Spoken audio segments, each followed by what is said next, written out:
Senator Marsha Blackburn, Republican from the great state of Tennessee, serves on that very Senate Judiciary Committee that's meeting today. I want to get your top line information coming out of that hearing today and where you think we're going with protecting the justices. Harris, one thing we know is the left is upset about the Supreme Court doing their constitutional duty. And so they've called for this hearing today. What we do know is that the left would like to have an activist court, and they're upset that this is not an activist court. Now, protecting the justices should be item number one that is being discussed. And as you and I have talked, going to the homes of justices, approaching them, trying to influence a decision, the way they've conducted themselves, there is a way for peaceful protest. There is a way not to protest. What we're seeing from the left right now is what you ought not to be doing. I'm very concerned about the safety of our justices and their families, whether they're at home or whether they are out for dinner. Senator, I want to make a difference between those two things, and it's a stark difference. Maybe you can explain it better than I. But when you offer geolocation information on an individual outside of a publicly declared event, like your schedule we can get, right? And a lot of senators and House members put their schedules right up on their websites. That's not what we're talking about. We're talking about what you just said, going to dinner. We're talking about those things that you would have to use a device, a geolocator, stalk, follow people in an aggressive way to figure out where they're going. And that is outside the bounds of what you're talking about is protected. That is right. And there is that statute, 18 U.S.C. 1507, that says to do this, to go parade and to protest outside of someone's home, to harass them. This is something that is against the law.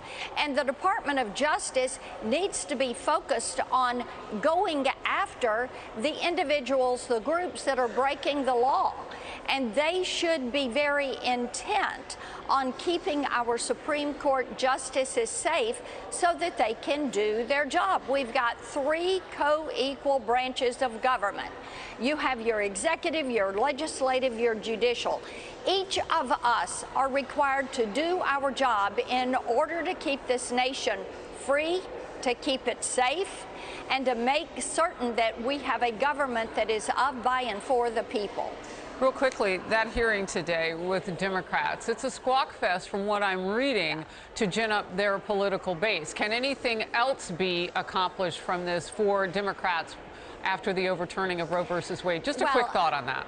I think the Democrats are terribly misreading what people are most concerned about right now. And Harris, when we look at the midterms and we're looking at issues that people are talking about, 1, 2, and 3 are inflation, inflation, inflation. Yes, you got it. All right, let's move to this. Just under 4 months away now from the 2022 midterm elections. And the abortion issue, of course, expected to be a factor for some voters. You're saying Democrats may be overestimating that for their party. While the issue typically pits Democrats against Republicans in states like Florida and Arizona, it's playing out pretty differently in some recent primaries. Here's a Politico headline. Abortion divides Democrats in key primaries. Quote, Democrats have increasingly started using abortion as a cudgel against each other, a sign of how the issue will be used to energize liberal voters in the remaining 21 primaries before the November elections. Your reaction? Well, what we know is that most women are anti-late-term abortion, and they're anti-taxpayer dollars being used to fund abortion. And when women find out that this is not a ban on abortion, that this is returning the issue to the states, most women agree that this is where it should be. And then they turn to other issues: inflation, crime in the streets, drugs, fentanyl, the deaths that are there, that open southern border. And those are the things keeping their families safe, making certain that the economy is in good shape, the price at the pump, the price at the grocery store, the fact that fentanyl is killing middle schoolers, high schoolers, young people, the leading cause of death in 18 to 40-year-olds. Those are issues that are at the top of the to-do list for most women that I am hearing from. Well, and look, the divide among Democrats on this issue may speak to exactly why former President Obama didn't codify Roe versus Wade when he had majorities, and Democrats had the White House again. I mean, it's not just Republicans that have their own way of looking at it. As you say, women are divided on the issue. Yes.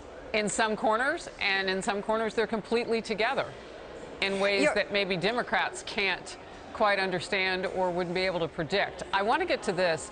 Up to 40,000 National Guard soldiers are set to be fired this week over their refusal to take the COVID vaccine. Senator, your plan to introduce legislation to back these guardsmen is picking up steam. Tell us about the plan and why you think it is getting support right now. Yes, it is getting broad support. And we found out that not only is it the guardsmen, they're adding 20,000 reservists.